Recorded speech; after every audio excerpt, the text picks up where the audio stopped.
self-regulatory disorder. So I would want parents to understand that this is the essence of this disorder, self-regulation.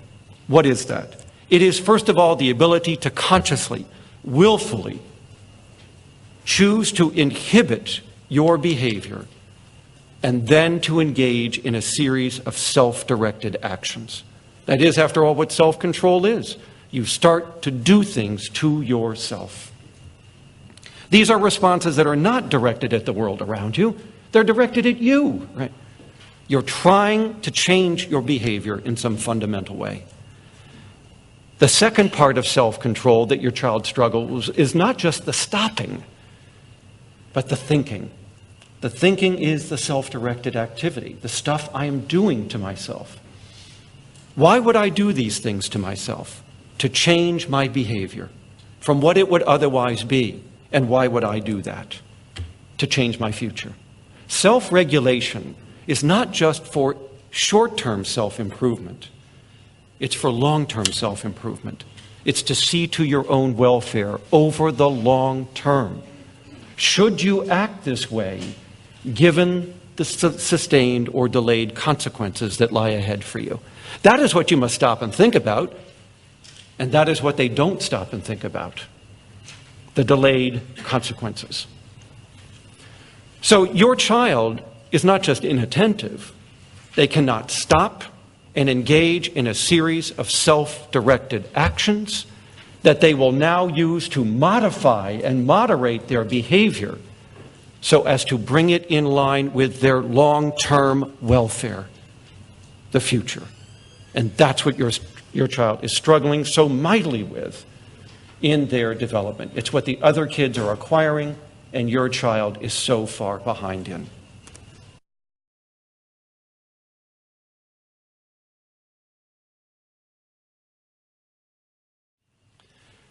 I would want parents to understand something that the vast majority of the lay population does not understand. Self-control is not learned. It is not the result of your upbringing and how good your parents were. This is one of the most profound insights from our research on ADHD. ADHD, as we will see, is largely a neurogenetic disorder. But then let's pursue the implication. If that is true and ADHD is a self-regulation disorder, then self-control is largely neurogenetic in origin.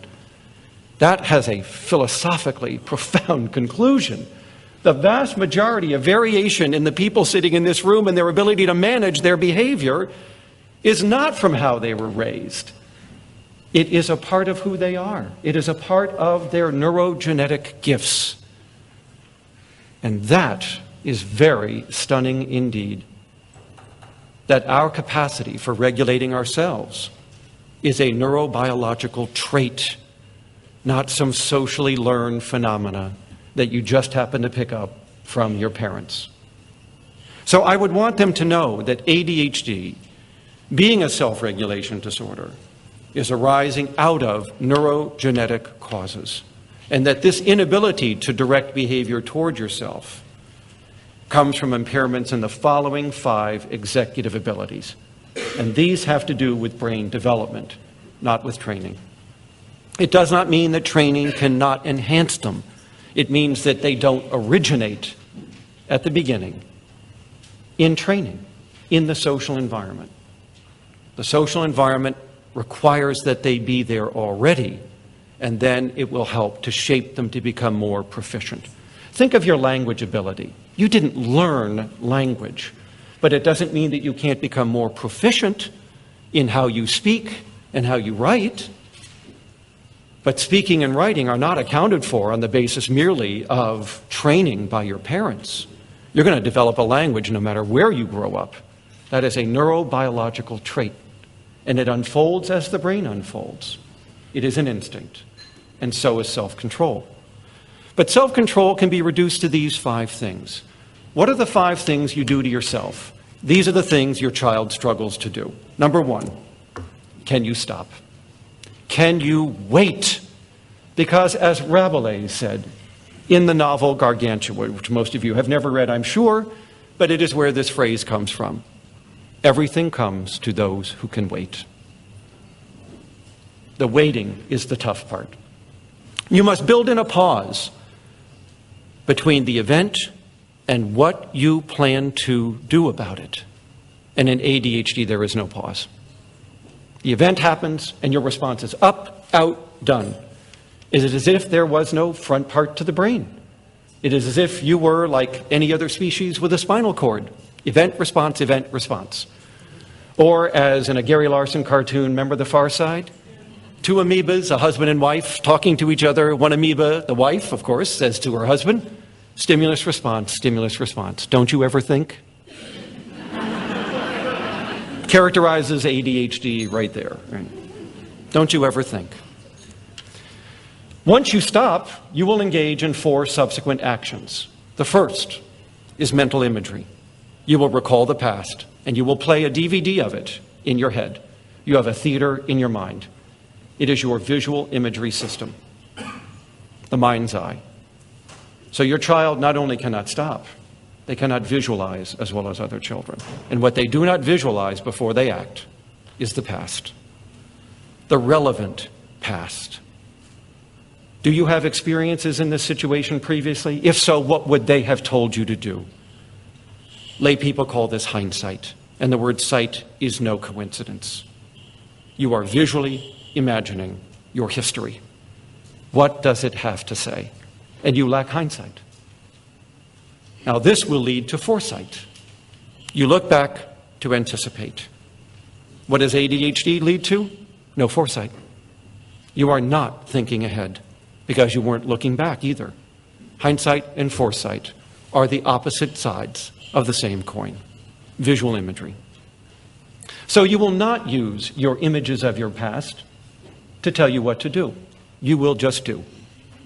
And then by 5 years of age, you will get the third executive deficit. You can't talk to yourself. Young children by 5 years of age are beginning to internalize their speech and use it on themselves. Just watch any first and second grade classroom and you will see this. If you have a 3 to 5 year old, you'll hear it. They're talking to themselves out loud most of the day, whether anyone is in the room or not. Listen to bedtime and you will hear what I mean. But over the next 10 years, this external voice gets directed to themselves and slowly made private and mental in its form.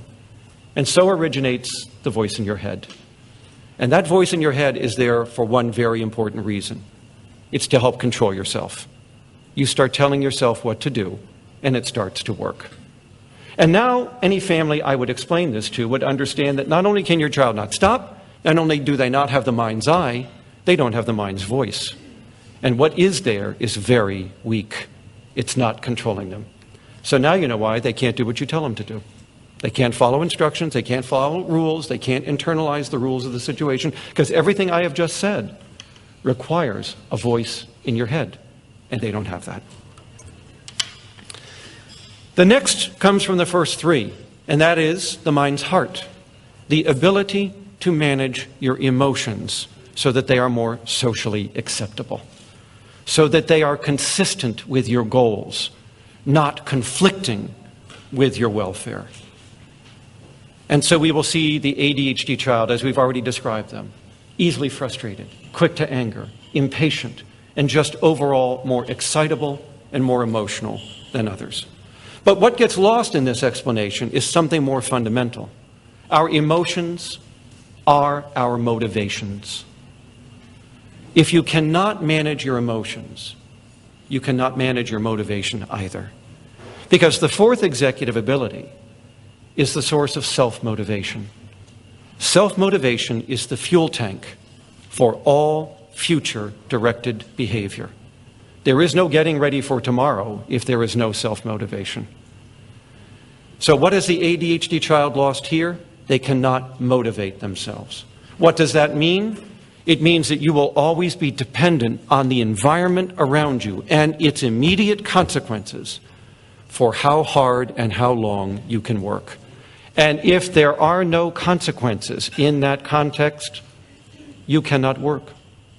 You cannot persist. You will not get it done. The fourth executive ability now explains to these parents why this child can play video games for hours and cannot do homework for more than a few minutes. because the video game provides external, continuous, 100% consequences for interacting with it, and the homework does nothing. When a problem is solved on a sheet of paper, nothing happens. The consequences are delayed, and therein lies the trouble. So the corollary of this is if you want to see an ADHD person fail, you put him in any environment where there are no consequences, and I guarantee you failure. The work will not get done because the person cannot self-motivate. And this is not a choice, and this is not willful, and this is not a child who just could, if they wished, wake up tomorrow and smell the coffee and get busy and do the work. They cannot. This is an internal, neurogenetic, executive failure. You can't self-motivate like other people. So it doesn't matter what your goals are, you won't get there. Because self-motivation is required for all goal-directed action. The final executive ability, which will not emerge until late childhood in the person with ADHD, is the mind's playground. This is the ability to plan and problem solve. How many different possible options can you generate right now to get around this problem? This ability to simulate multiple possible future options is the highest executive function in humans. It is the source of all cultural innovation, but it originates in problem solving.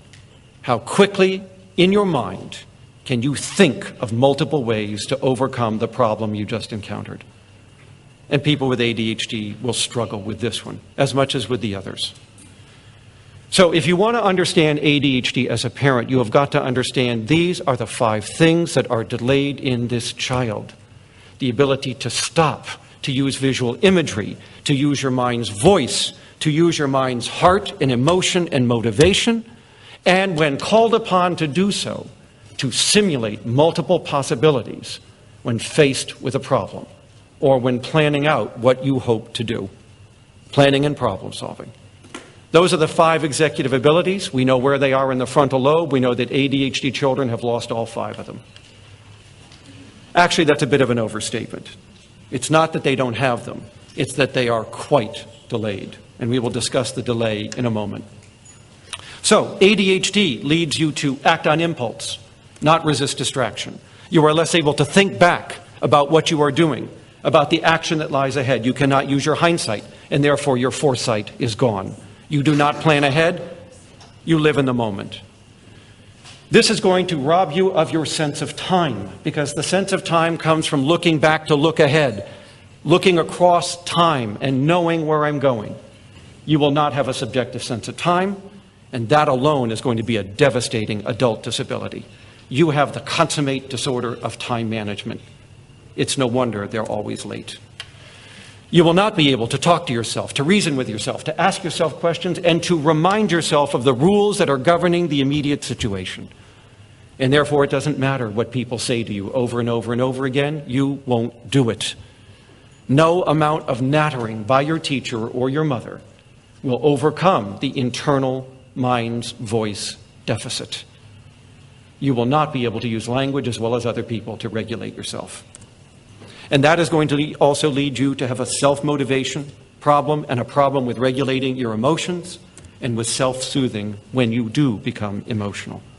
And then, as we've said, you will have trouble with planning and problem solving. So if you want to know the symptom list of ADHD, this is it. The DSM is but a mere superficial reflection of the most obvious symptoms of these 5 executive deficits. But to truly understand ADHD, you need to know that these 5 are all there, underneath. To refer to ADHD as inattention is to refer to autism as hand flapping and speaking funny. They are the most obvious symptoms of a failure to develop the ability to relate to others as special objects, as humans. And that is what autism really is underneath. The rest of it is just the most superficial set of symptoms. So I would want my family to understand the profundity of these deficits, because inattention hardly captures what is going wrong in development.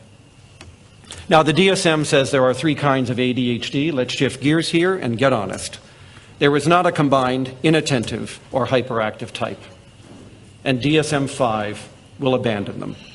They are contaminated with each other because there really is only a single ADHD in the human population, and it varies in its severity, and all these types have done is to capture the degree of severity of a single disorder. So we are now grappling for ways of subgrouping people with ADHD that is more clinically useful than the DSM view is, because the DSM view is useless. And one of those ways that is very compelling is ADHD with and without conduct disorder. The Europeans have done this for decades. In the North American continent, we viewed conduct disorder as a comorbidity. We are now looking at it as a subgrouping criteria.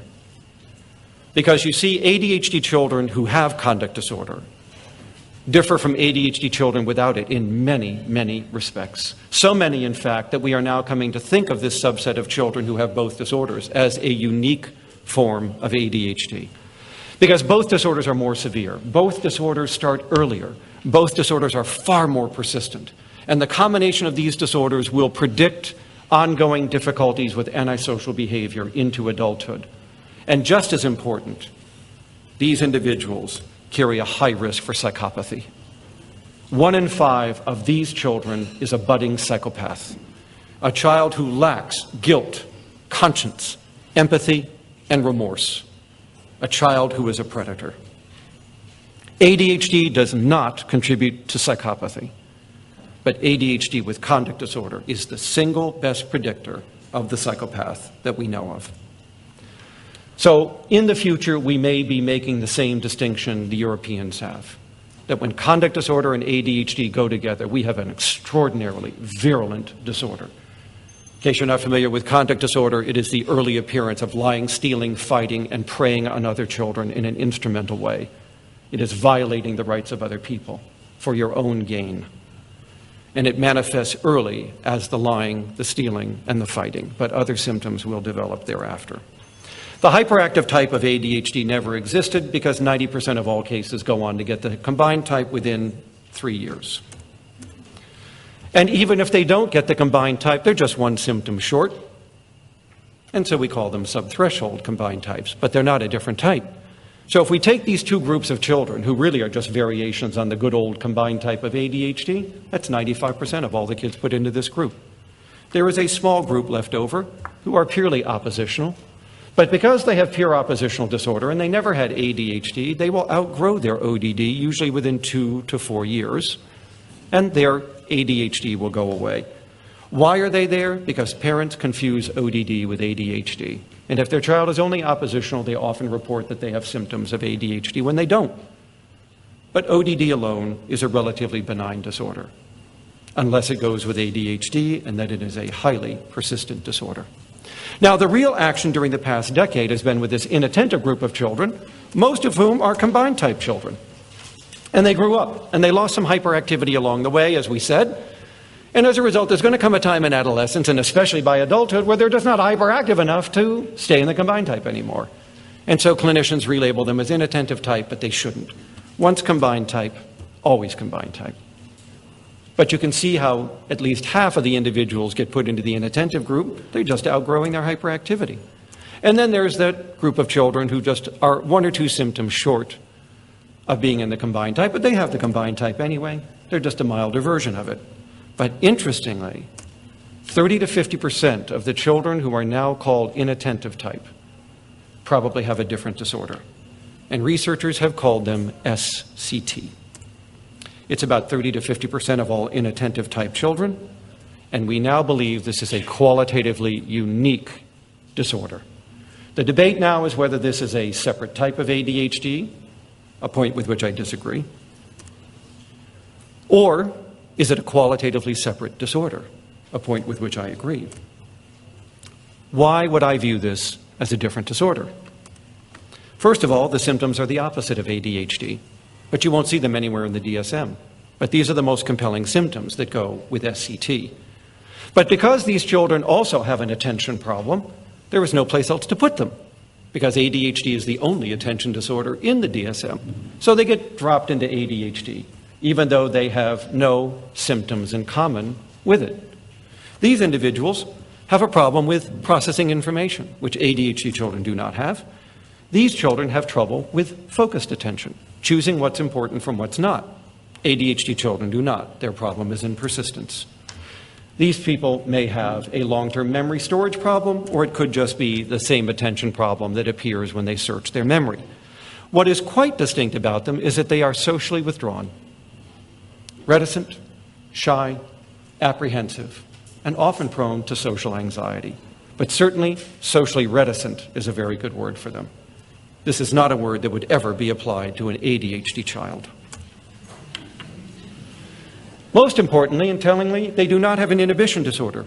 And inhibition is the heart of ADHD. And therefore, they do not have a self-regulation disorder. And ADHD is a self-regulation disorder. And these individuals do not have the executive deficits that I just listed for you that go with ADHD. For those reasons alone, you could argue that this is a distinct disorder, but there are others. There is a very low rate of oppositional and conduct disorder associated with this type of child. ODD and CD are much more common in ADHD children. These children have more anxiety problems. ADHD children, while 1 in 4 may have anxiety, it's far higher in this group. We're not sure if depression goes with this group. Both groups have about a 20 to 25% risk of depression, but it doesn't distinguish the two disorders. When we interview families of these children, their parents are concerned only about school. Nothing else. These are good kids, not disruptive. Outside of school, they even have a few friends. Not as many as other children, but more than ADHD children will ever have. So the big concern is, let's get that schoolwork done and the mistakes they're making in school. You interview the parent of an ADHD child, they're worried about everything. Peer relationships, family functioning, community behavior, not to mention what happens as the teen gets older and starts driving and having a job and managing money and becoming sexually active. SCT families don't worry about any of that stuff. ADHD families worry, and well, they should. These children mainly have trouble with accuracy of schoolwork. They get all their work done and half of it's wrong. ADHD children don't do any work. So the difference, SCT is an accuracy disorder, ADHD is a productivity disorder. That's a qualitative difference. Another one is that these children may be more prone to math disorders, but we're not sure about that. These children come from quite different families. Families with the same kinds of problems. Higher rates of anxiety, higher rates of learning problems in school. That's about it. Children with ADHD come from families with a lot more ADHD, a lot more school failure, a lot more antisocial behavior, alcoholism, depression, and drug abuse. These children do not. When we look at the treatments that work for these children, and this has not been very well studied, by the way, but even here, differences appear. The medications for ADHD don't work very well for these children. They don't hurt them. You can try them. The lowest doses are the best. They just don't help them. In fact, in our study, only 1 in 5 children was kept on their medication after the trial. In ADHD, it's 92%. These children are the best responders to social skills training. But no surprise, social skills training was invented 40 years ago for shy people. And we know it works best for shy people, not for aggressive people. And so these children actually do very well in social skills training. ADHD children do not.